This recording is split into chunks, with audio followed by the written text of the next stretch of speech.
नमस्कार, स्वागत है आपका बोलता हिमाचल पर। आज है 18 अक्टूबर 2025 और हिमाचल प्रदेश से जुड़ी हुई आज की बड़ी खबरों की जानकारी अपडेट्स हम आपके लिए लेकर आए हैं। हिमाचल प्रदेश में पंचायत प्रतिनिधियों के बड़े विमानदेह की अधिसूचना जारी। पंचायती राज संस्थाओं के प्रतिनिधियों के बड़े विमानदेह के संबंध में अधिसूचना जारी कर दी गई है। यह अधिसूचना 1 अप्रैल 2025 से लागू मानी जाएगी।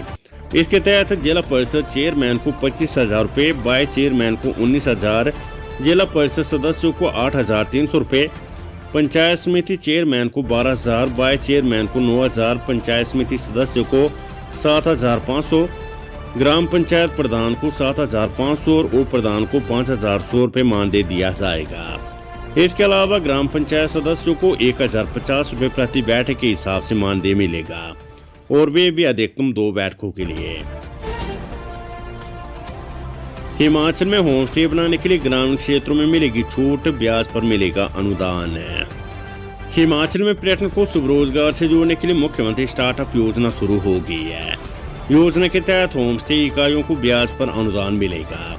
होम स्टे बनाने के लिए अनुदान मिलेगा। ब्याज अनुदान की दर अलग अलग रहेगी। शहरी क्षेत्रों में ब्याज सब्सिडी 3% मिलेगी। ग्रामीण क्षेत्रों में अनुदान 4% और जनजातीय क्षेत्रों में अनुदान 5% का होगा। जनजातीय क्षेत्रों में ज्यादा होम स्टे खोले, इसके लिए यहाँ पर ज्यादा सब्सिडी दी जाएगी। पर्यटन विभाग ने योजना का प्रारूप तैयार कर संबंधित अधिसूचना जारी कर दी है। मलबा डंपिंग पर 45 दिन में आएगी रिपोर्ट। आपदा से सबक लेते हुए सरकार ने गठित की उप समिति। आपदा से सबक लेते हुए हिमाचल प्रदेश सरकार ने मलबा डंपिंग से होने वाली संभावित आपदाओं को रोकने के लिए एक विशेष उप समिति का गठन किया है। ये उप समिति राज्य में मलबा डंप करने के लिए वैज्ञानिक और सुरक्षित उपायों की सिफारिश करेगी ताकि पर्यावरण और मानव वस्तुओं को नुकसान न पहुंचे। मलबा डंपिंग को लेकर 7 अधिकारियों की उप समिति गठित की गई है। प्रदेश सरकार ने मलबा डंपिंग पर उप समिति के गठन की अधिसूचना जारी कर दी है। प्रदेश सरकार के मुख्य सचिव संजय गुप्ता ने इस बारे में आदेश जारी की है। अधिसूचना के अनुसार सब कमेटी 45 दिनों के भीतर अपनी रिपोर्ट राज्य कार्यकारी समिति को सौंपेगी। उप समिति में लोक निर्माण विभाग के सचिव को अध्यक्ष बनाया गया है, जबकि निदेशक पर्यावरण, निदेशक ग्रामीण विकास विभाग, निदेशक शहरी विकास विभाग, चीफ इंजीनियर जल शक्ति विभाग, चीफ इंजीनियर लोक निर्माण विभाग और नोडल ऑफिसर वन विभाग को सदस्य बनाया गया है। मांगों को लेकर प्रदेश भर में गरजे पेंशनर, निकाली रैलियां, डीसी के माध्यम से सरकार को भेजा ज्ञापन।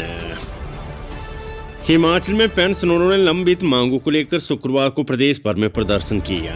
हिमाचल प्रदेश पेंशनर संयुक्त संघर्ष समिति ने शिमला की सीटीओ चौक के पास धरना दिया और मांगों के समर्थन में जमकर नारेबाजी की। वहीं पेंशनर संयुक्त संघर्ष समिति के बैनर तले सोलन जिले के करीब 10 से 15 पेंशनर इकाइयों ने अपनी मांगों को लेकर प्रदर्शन किया। एसोसिएशन के पदाधिकारी और कार्यकर्ता पुराने विश्राम गृह पर एकत्रित हुए। वहां से माल रोड पर रैली निकालते हुए उपायुक्त कार्यालय तक पहुंचे और वहां पर प्रदर्शन किया। इस दौरान उन्होंने उपायुक्त के माध्यम से मुख्यमंत्री को अपनी मांगों को लेकर एक ज्ञापन भेजा, जिसमें प्रदेश सरकार से अपनी मांगों को पूरा करने की मांग उठाई। इसमें डीए की बकाया राशि, लंबित मेडिकल बिल प्रमुख है। उन्होंने चेताया कि अगर जल्द मांगे पूरी नहीं हुई तो आंदोलन को और तेज किया जाएगा। आज 106 और कल 54 अतिरिक्त बसें चलाएगा एचआरटीसी। दिल्ली, चंडीगढ़ और बद्दी से होगा संचालन। त्योहारी सीजन के मद्देनजर एचआरटीसी प्रबंधन ने दिवाली स्पेशल अतिरिक्त बसों का संचालन शुरू कर दिया है। शुक्रवार से दिल्ली, चंडीगढ़, बद्दी से निर्धारित रूटों के अलावा अतिरिक्त बसें चलाई जा रही है। शनिवार को 106 और रविवार को 54 अतिरिक्त बसें चलाने की योजना है। हालांकि ऑन डिमांड इससे अधिक संख्या में बसें चलाने के लिए भी डिपो को तैयार रहने के निर्देश दिए गए हैं। कांगड़ा, हमीरपुर, ऊना, चंबा, मंडी, शिमला, बिलासपुर सहित जिलों के लिए भी अतिरिक्त बसें चलेगी।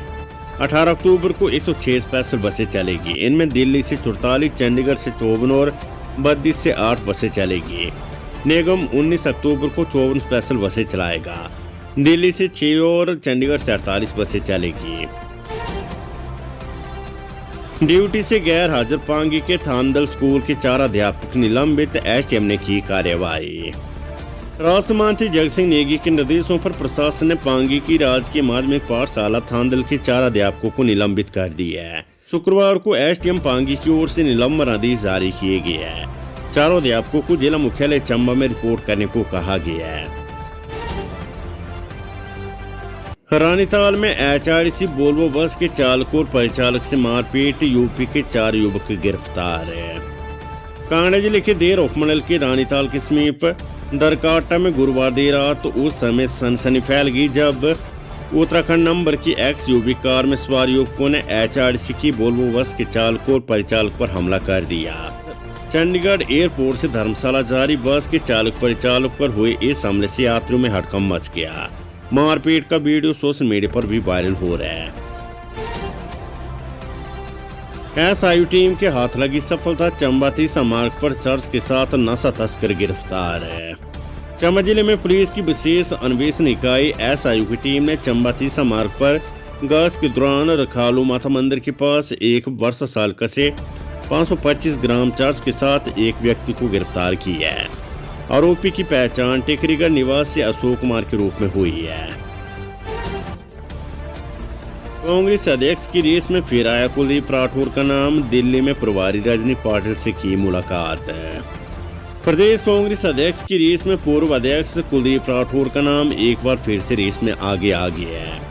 पार्टी सूत्रों के अनुसार आलाकमान राठौर को दूसरा कार्यकाल देने पर लगभग एकमत है, लेकिन इस बारे में मुख्यमंत्री सुक्खू की अंतिम राय लेना चाहता है। आलाकमान के बुलावे पर ही मुख्यमंत्री सुक्खू वीरवार दोपहर बाद दिल्ली रवाना हो गए हैं। वहां उनका प्रदेश अध्यक्ष मल्लिकार्जुन खड़गे, प्रदेश प्रभारी रजनी पाटिल सहित अन्य नेताओं से मिलने का कार्यक्रम है। विद्यार्थियों के लिए रात डिग्री पूरी करने के लिए एचपीयू ने दिया अतिरिक्त मौका। हिमाचल प्रदेश विश्वविद्यालय एचपीयू ने उन छात्रों को अपनी डिग्री पूरी करने के लिए एक और वर्ष 5 वर्ष की निर्धारित अवधि के बाद कम मौका देने की ईसी द्वारा मंजूरी देने के बाद अधिसूचना जारी कर दी है, जिन्होंने शैक्षणिक सत्र 2020-21, 2021-22, 2022-23, 2023-24, 2024-25 और 2025-26 में स्नातक कक्षों में बीए, बीएससी, बीकॉम और शास्त्री के प्रथम वर्ष में प्रवेश लिया था, लेकिन जेएफटी, डीएलएड पाठ्यक्रम या कुछ अन्य अपरिहार्य कारणों से स्नातक की डिग्री पूरी नहीं कर सके, जिसके लिए अंतराल माफी वर्ष के लिए 7,000 रुपये का शुल्क देना होगा। त्योहार के सीजन में भी पेंशनर्स का सड़कों पर होना दुखद, जयराम ठाकुर है। नेता प्रतिपक्ष एवं पूर्व मुख्यमंत्री जयराम ठाकुर ने कहा है कि प्रदेश सरकार हर मोर्चे पर नाकाम है। पूरा देश धनतेरस और दिवाली को उत्सव मना रहा है, लेकिन प्रदेश के पेंशनर सड़कों पर है। अपने जायज हकों की मांग को लेकर भी लंबे समय से प्रदर्शन कर रही है। दुख इस बात का है कि सरकार उनकी मांगों को अनसुना करके उन्हें सड़कों पर धक्का खाने के लिए मजबूर कर रही है।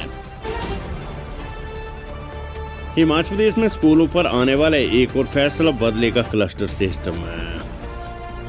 हिमाचल में स्कूल कॉम्प्लेक्स सिस्टम में बदलाव होगा। राज्य सरकार के स्तर पर फैसला होने के बाद 23 सितंबर 2025 को शिक्षा विभाग ने इस बारे में नोटिफिकेशन जारी कर दी थी। इस नोटिफिकेशन में एक सीनियर सेकेंडरी स्कूल के नजदीक वाले अन्य छोटे स्कूलों को इसके साथ क्लस्टर बनाकर जोड़ दिया था। अब बहुत से जिलों से इस क्लस्टर में बदलाव करने की मांग आ रही है, इसलिए अब स्कूल परिसर के गठन की प्रक्रिया में संशोधन हो रहा है। निदेशक स्कूल शिक्षा ने इस बारे में एक फॉर्मेट पर संबंधित जिलों से जवाब मांगा है। इसमें कहा गया कि परिसर बदलने का कारण लिखित में बताना होगा। संशोधित कॉम्प्लेक्स स्कूल का सीरियल नंबर के साथ नाम भी इसी फॉर्मेट में देना होगा। इसके बाद राज्य सरकार इस पर विचार करेगी। बाइक पर सवार नकाबपोश ने पूर्व उप प्रधान को मारी गोली, पीजीआई रेफर है।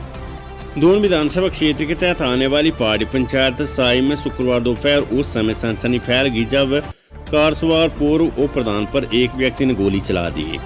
गोली लगने से व्यक्ति गंभीर रूप से घायल हो गया, जिसे प्राथमिक उपचार के लिए पीजीआई चंडीगढ़ रेफर कर दिया गया। सूचना मिली कि पीजीआई में उपचार के दौरान उसकी मौत हो गई है। सूचना मिलती एसपी वर्दी विनोद धीमान, उप पुलिस अधीक्षक अशोक वर्मा पुलिस टीम सहित मौके पर पहुंचे और घटनास्थल का जायजा लिया। वेदर अपडेट, हिमाचल में एक सप्ताह तक मौसम साफ रहने के आसार। हिमाचल प्रदेश में एक सप्ताह तक मौसम के साफ बने रहने का पूर्वानुमान है। मौसम विज्ञान केंद्र शिमला के अनुसार पूरे प्रदेश में 23 अक्टूबर तक मौसम शुष्क बने रहने की संभावना है। विस्तारित अवधि के मौसम पूर्वानुमान के अनुसार 24 से 30 अक्टूबर के बीच निचले पहाड़ी मैदानी और मध्य पहाड़ी क्षेत्रों के कई हिस्सों में मुख्यतः शुष्क मौसम रहने की संभावना है, जबकि उच्च पहाड़ी क्षेत्रों के कुछ हिस्सों में हल्की से मध्यम बारिश होने की संभावना है। इस दौरान राज्य के अधिकांश हिस्सों में सामान्य और किन्नौर जिले के कुछ हिस्सों में सामान्य से कम बारिश होने की संभावना है।